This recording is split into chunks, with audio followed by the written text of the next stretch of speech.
আজকে আমি আপনাদেরকে বানিয়ে দেখাবো অনুষ্ঠান বাড়ির মতো মাছের মাথা দিয়ে পুঁই শাকের ঘন্ট, যেটা আপনারা অনেক অনুষ্ঠান বাড়িতেই খেয়ে থাকবেন, কিন্তু আমার পদ্ধতিতে একবার বানিয়ে দেখুন, আপনাদের খুবই ভালো লাগবে। এই রেসিপিটা যদি আপনাদের ভালো লেগে থাকে তাহলে আপনারা লাইক, কমেন্ট, শেয়ার এবং সাবস্ক্রাইব অবশ্যই করবেন।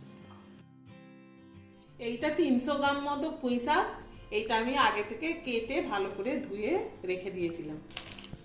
এবার এইটা সামান্য জল দিয়ে একটু ভাপিয়ে নেব।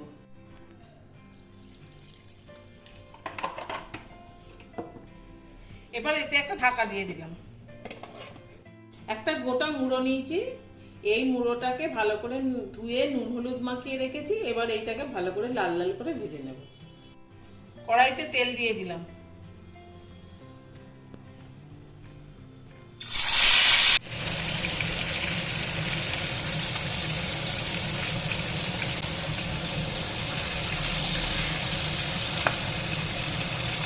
মাছের মাথাটা লাল লাল করে ভাজা হয়ে গেছে, এবার আমি এটাকে তুলে নেব।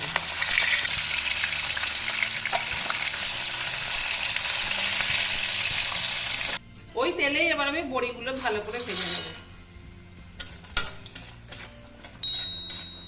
তুলে নিচ্ছি। এবার এতে আরেকটু তেল দেব। এবার ফোড়নের জন্য দুটো শুকনো লঙ্কা, দুটো তেজপাতা আর অল্প পরিমাণ রাঁধুনি আর সামান্য 5 ফোড়ন দিয়ে দিচ্ছি।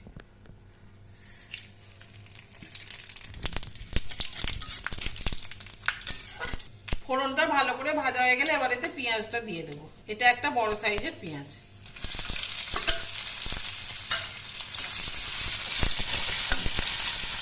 এইবার এতে আমি আনাজগুলো দিয়ে দেবো। প্রথমে দেবো একটি বড় সাইজের আলু, তারপরে একটি বড় সাইজের রাঙা আলু বা মিষ্টি আলু, কুমড়ো আর বেগুন। এবার এইগুলোকে ভালো করে ভাজা ভাজা করে নেব। আনাজগুলো ভাজা হয়ে গেলে 1 চামচ হলুদ, 1 চামচ শুকনো লঙ্কা,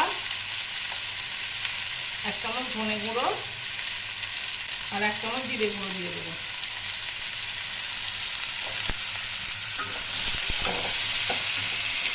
এটা ভালো করে নেড়ে নেব। তারপরে এতে গ্রেট করা আদা দিয়ে দেবো।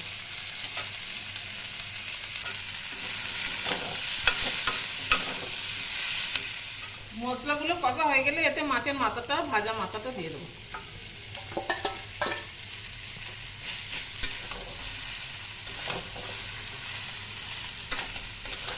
এবার এতে পরিমাণ মতো নুন দেব। সেদ্ধ করে রাখা শাকটা এতে দিয়ে দেবো।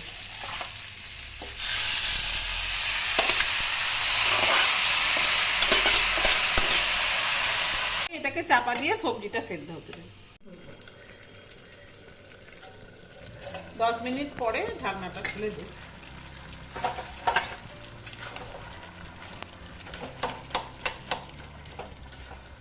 সবজিগুলো সেদ্ধ হয়ে গেছে। এবার এতে 1 চামচ চিনি দিয়ে দেবো।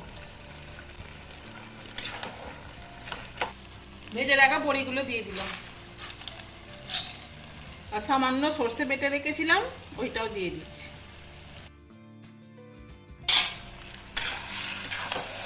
রান্নাটা কমপ্লিট হয়ে গেছে, এবার আমি গ্যাসটাকে অফ করে দেবো।